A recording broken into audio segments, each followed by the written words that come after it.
have to fight to see his client.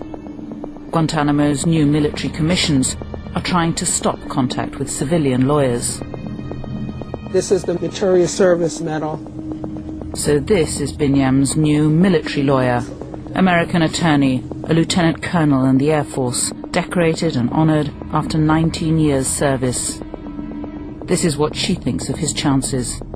If Mr. Muhammad or anyone goes to these military commissions, they're going to be convicted. The system is rigged. It's designed for one thing, and that is to assure convictions. It's a kangaroo court.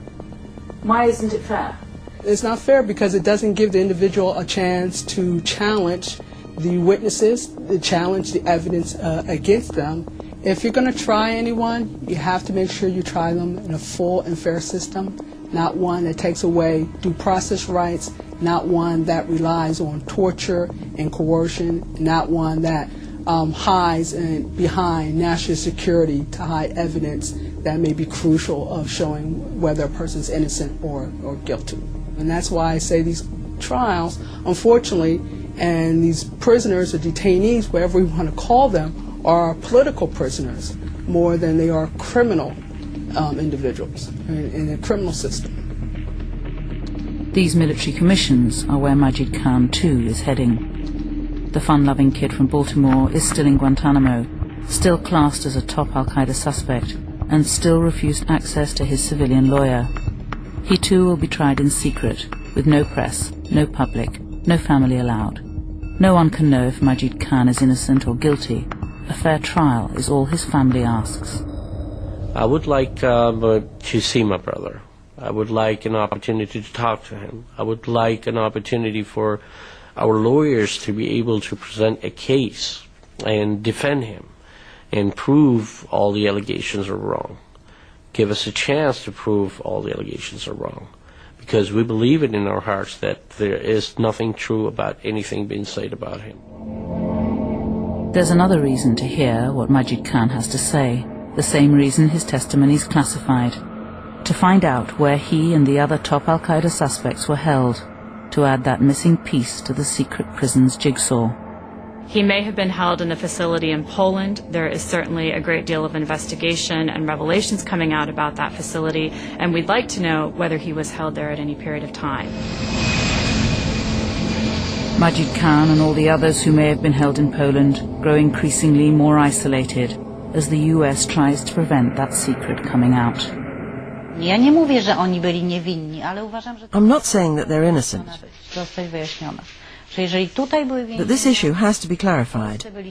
If there were prisons here, if people were held in Poland, then our government should admit it.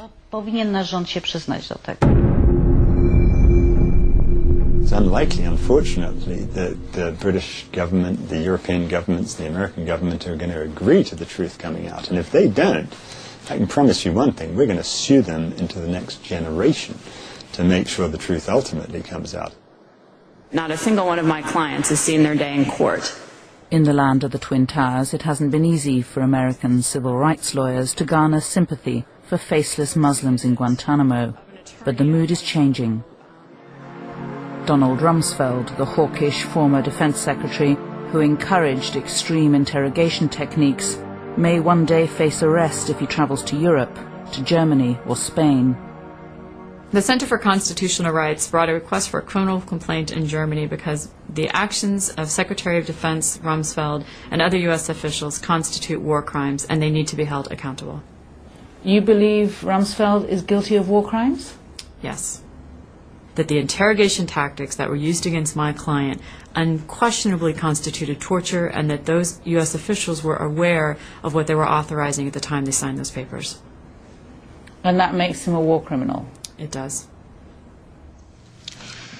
Ich glaube an die Gerichte in Amerika. Another lawsuit, here in the CIA's backyard, Richmond, Virginia. Khaled El-Masri, the German car dealer, is suing too. He says he'll never give up. Es geht mir einfach darum, ich will nur wissen, warum mir das angetan hat. Ich will eine Aufklärung und eine Entschuldigung. They want an explanation for why it happened and an apology. Well, then they should tell him. But couldn't you tell him? No. Because You I'm were- legally constrained from telling him. But you were in charge. I can tell him that personally, I had nothing to do with what happened to him, but I can tell him that. How can you not have had anything to do with what happened? You were in charge of the CIA Well, at that time. I can't comment on that. It's a much more complicated issue than you know, and I wish I could tell you, but I can't. And I really can't. Okay, but why? Because I don't want to end up in court myself, is the thing. Khaled El Masri has in the last few days been sentenced to a psychiatric hospital after setting fire to a shopping mall. He suffered a complete breakdown. In Washington, Democrats are now the majority in Congress. They're asking questions. Piling up, heavily censored, each with their own versions of this curious time, with some bracing themselves for the days of reckoning to come. It's a mess, and it's going to get worse. A lot of things were done after 9/11 that are going to be looked at for years to come. There are going to be commissions, court cases. These fellows that are at Guantanamo, they're going to have lawyers. What about you? I mean, you were the boss in Europe. Where does it leave you?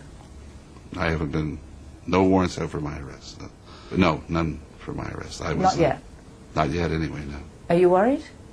No. Ladies and gentlemen, the President of the United States. So where does the buck stop? The president's the president. I blame the administration for creating an atmosphere of sort of rage and vengeance. The people up the line need to have responsibility for what happened. They wanted to draw a line so that there was no direct line from what happened to their authority, and that's not right. Deniability. Deniability. Let's put it in plain English, yeah. Today, CIA jets no longer land in Mallorca. They stopped coming to Europe because of our constant communications through our networks. We reported it every time a new aeroplane landed, and there were about 16 suspect CIA planes. So they've stopped coming here. We reckon it's because they're going to Morocco or Algeria. We don't know where. To Ethiopia, say the latest reports. And, it's rumoured, to a new CIA prison in the deserts of Morocco. The US has raised its aid to Morocco eightfold. Renditions haven't stopped, they've just been relocated. As more high-ranking terrorists are captured, the need to obtain intelligence from them will remain critical. And having a CIA program for questioning terrorists will continue to be crucial to getting life-saving information. Human rights organizations have identified 20 rendered prisoners who've disappeared. They're asking where they are. It'll come around in the end. It's you know, we have a way of getting round to this, and then it'll be a lot clearer. I won't look like quite the gangster I do with you today. So that's